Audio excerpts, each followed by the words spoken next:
In this video, we will learn what is the difference between sole proprietorship and partnership form of business. So let's start. Last video में हमने individually sole proprietorship को देखा और partnership को भी देखा. अगर आपने वो वीडियो अभी तक नहीं देखी है तो आपको लिंक डिस्क्रिप्शन बॉक्स में मिल जाएगा. नाउ अब हम जानेंगे कि ये दोनों में डिफरेंस क्या होते हैं. So first one is the owner of sole proprietorship is an individual, while in partnership the owner can be maximum of 50 partners and minimum of 2 partners. Sole proprietorship में जो ओनर होता है बिजनेस का वो एक इंडिविजुअल होता है, single person होता है. लेकिन पार्टनरशिप में मैक्सिमम 50 पार्टनर्स हो सकते हैं और मिनिमम कम से कम 2 पार्टनर्स का होना ज़रूरी है. 2 से कम नहीं, यानी सिंगल इंडिविजुअल पार्टनरशिप नहीं कर सकता है. सिंगल इंडिविजुअल जब भी बिजनेस करेगा तो वो सोल प्रोप्राइटरशिप कहलाता है. Next is no need of agreement as there is only one person's involvement.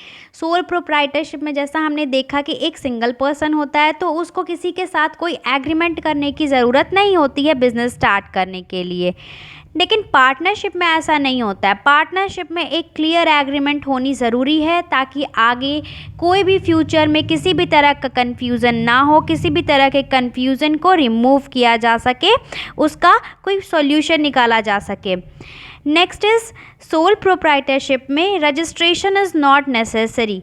Sole proprietorship start करने के लिए एक सिंगल इंडिविजुअल को अपना बिजनेस स्टार्ट करने के लिए किसी भी तरह का कोई भी रजिस्ट्रेशन ज़रूरी नहीं होता है. लेकिन पार्टनरशिप में ज़रूरी नहीं होता है बट यूज़फुल होता है. अगर कर लिया जाए तो अच्छा होता है. क्यों अच्छा होता है?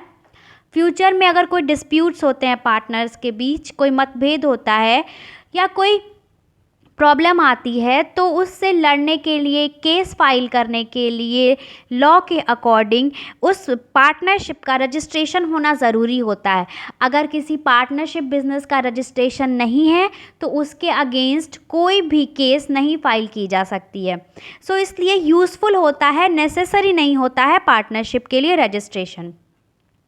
नेक्स्ट इज़ सोल प्रोप्राइटरशिप में किसी भी तरह का कोई भी एक्ट अप्लाई नहीं होता है. सोल प्रोप्राइटरशिप एक सिंगल इंडिविजुअल अपने मन के अकॉर्डिंग कर सकता है. उसके लिए गवर्नमेंट के द्वारा कोई भी लॉ नहीं बनाया हुआ है. लेकिन पार्टनरशिप में पार्टनरशिप एक्ट 1932 के तहत जितनी भी गाइडलाइंस है उनको फॉलो करना ज़रूरी होता है. नेक्स्ट इज सोल प्रोप्राइटरशिप में जो इंटायर बर्डन होता है वो किसके ऊपर होता है? सोल ट्रेडर के ऊपर, यानी उस इंडिविजुअल के ऊपर जो कि वो बिजनेस को चला रहा है. लेकिन पार्टनरशिप में ऐसा नहीं होता है. पार्टनरशिप में क्या होता है, या तो सारे पार्टनर्स में काम डिवाइड रहेगा या फिर कॉन्ट्रैक्ट के अनुसार ये तय किया रहेगा कि सारे पार्टनर्स के बिहाफ पे कोई एक इंडिविजुअल काम करेगा बिजनेस के लिए. सो ये तय रहता है कॉन्ट्रैक्ट के अनुसार कि मैनेजेरियल वर्क जो पार्टनरशिप में है वो किसके किसके बीच बटे रहेंगे और किस रेशियो में बटे रहेंगे. नाउ सोल प्रोप्राइटरशिप में जो अमाउंट ऑफ कैपिटल है वो लिमिटेड हो जाता है. क्यों? क्योंकि सिंगल ओनर होता है. एक अकेला इंडिविजुअल कितना कैपिटल लगा सकता है? वो अपने लिमिट में ही लगा सकता है. तो इस तरह से कैपिटल का जो अमाउंट है, जो फंड है, वो क्या हो जाता है? लिमिटेड हो जाता है. लेकिन पार्टनरशिप में ये इंक्रीज़ कर जाता है as compare to sole proprietorship. Sole proprietorship से अगर कंपेयर किया जाए तो पार्टनरशिप का जो फंड होता है या कैपिटल होता है वो ज़्यादा होता है. क्यों?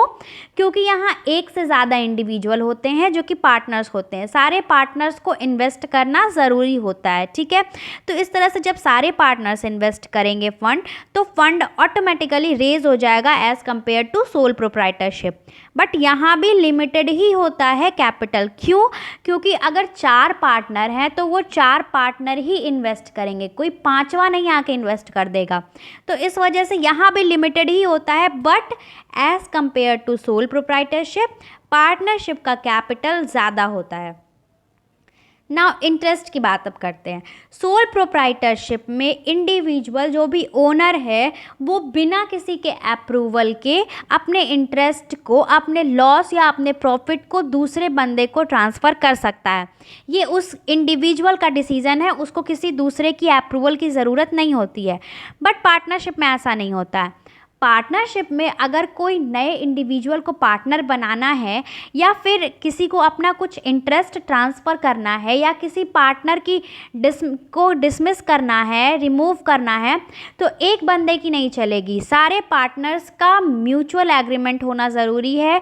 सारे पार्टनर्स जब म्यूचुअली एग्री करेंगे कि हाँ इसको एडमिट कर लेना चाहिए या इसको रिमूव कर देना चाहिए पार्टनर्स से, तभी जा कर के ऐसा होगा, वरना एक इंडिविजुअल के कहने पे ऐसा नहीं होगा। सारे पार्टनर्स को एग्री करना ज़रूरी होता है।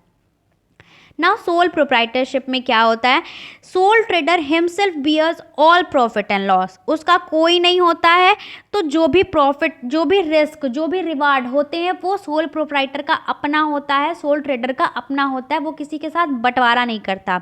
बट पार्टनरशिप में जो भी प्रॉफिट होते हैं या जो भी लॉसेस होती हैं, जो भी लाइबिलिटीज़ होती हैं, वो सारे पार्टनर्स के बीच में डिवाइड होती है। कैसे डिवाइड होती है, जो भी कॉन्ट्रैक्ट में जो भी रेशियो दिया हुआ है उस रेशियो के अकॉर्डिंग उनमें प्रॉफिट और लॉस का बंटवारा होता है।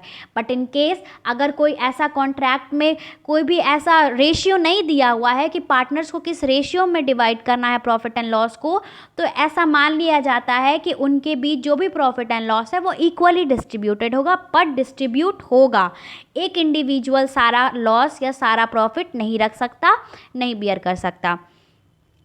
सो इस तरह से हमने सोल प्रोप्राइटरशिप और पार्टनरशिप के बीच में डिफरेंस को देखा। So this is all for today. If you like my video, please like, share and subscribe to my channel for getting more such videos. Thank you.